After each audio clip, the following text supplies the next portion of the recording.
Wizard of Oz is the definitive example of a timeless film, a movie that has stood the test of time and become a revered classic that is still loved and watched by audiences, old and young, worldwide. Wicked, The Life and Times of the Wicked Witch of the West, came out in 1995.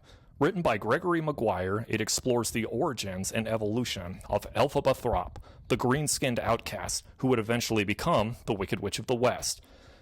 The book explores her complex relationship with those in her life, most notably that of Galinda Arduena, who would later become known as Galinda the Good. From their early days at Shiz University for magic and sorcery as roommates to the complex series of events that eventually ended up fracturing their relationship and causing a divisiveness between one another.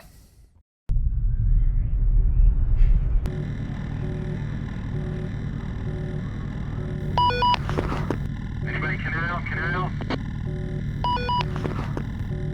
Channel 9.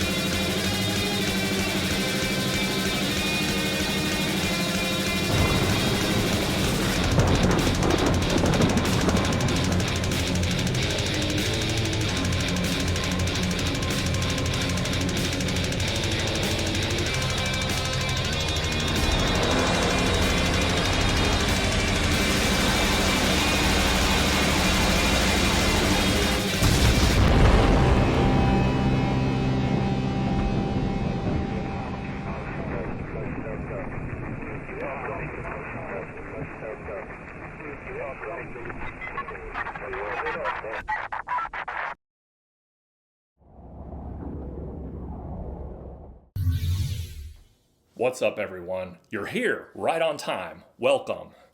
Wicked was made into a hit Broadway musical, which premiered in October of 2003, and completely took the theater world by storm.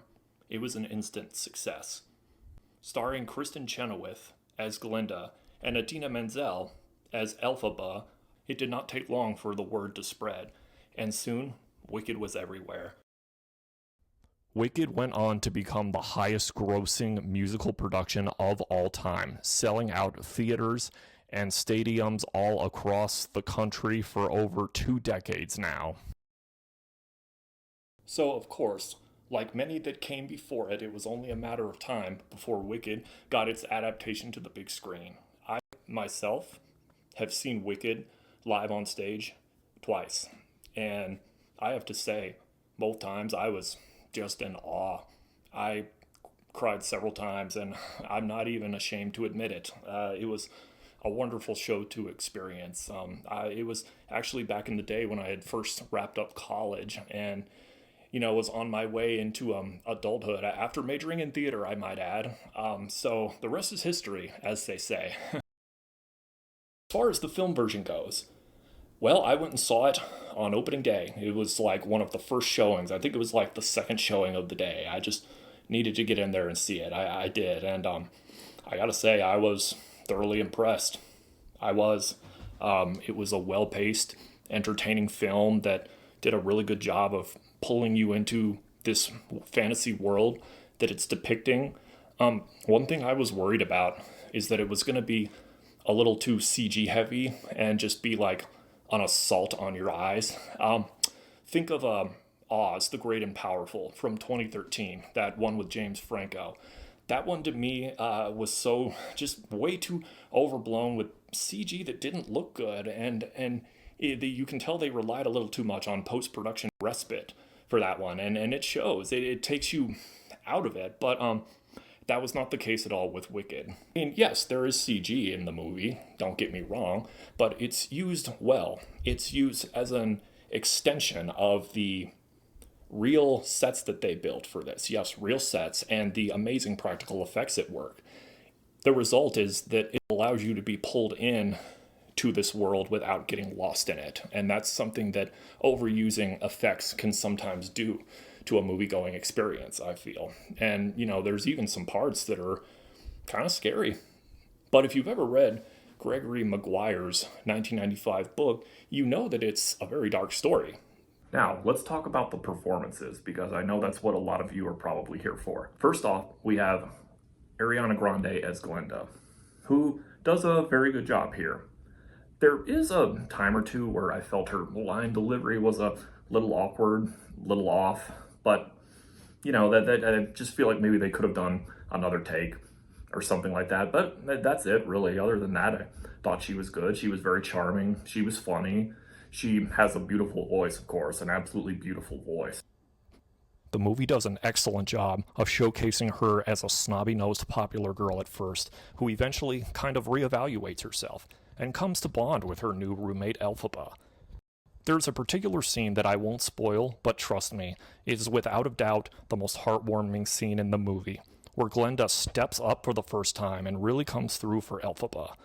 It's really where you see the change in her character for the first time. Trust me, you will know what scene I am talking about. But of course, the real protagonist in Wicked is Elphaba, who will eventually become the Wicked Witch of the West. And she's played in here by Cynthia Erivo, who simply steals the show. She is just magnetic in this part. Such a kind-hearted and empathetic character who is scrutinized of the way she looks and bullied her whole life. Then she starts to trust the wrong people, and then it kind of spirals out of control, and she ends up being scapegoated into something that she is not at all. Erivo does a simply stellar job of conveying empathy, fear, sadness, rage, but also assuredness in this character.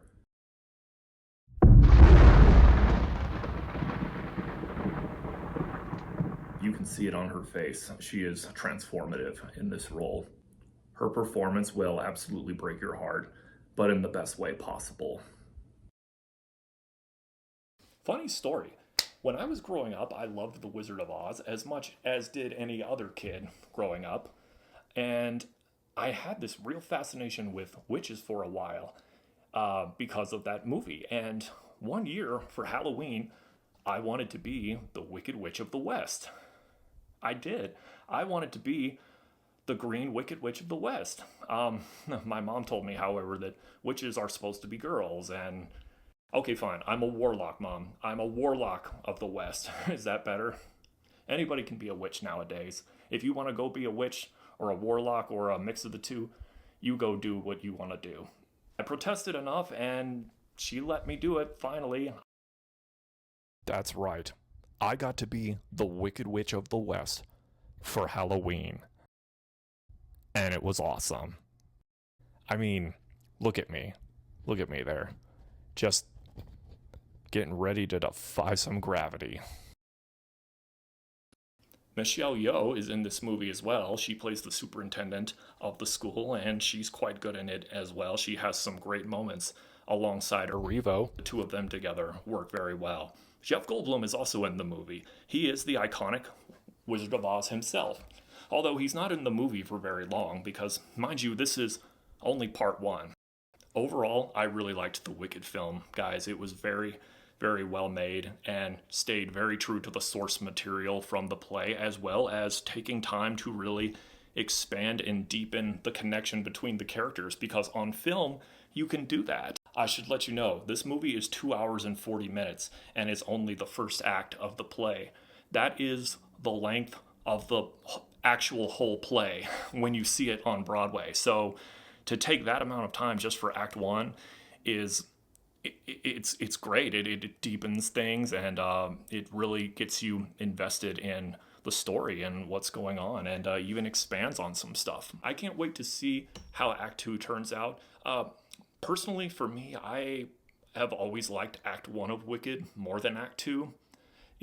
Act 1 is a little bit more of an intimate type of act between a certain few characters. Act 2 gets a bit more widespread and a little political and stuff, but it's not bad or anything.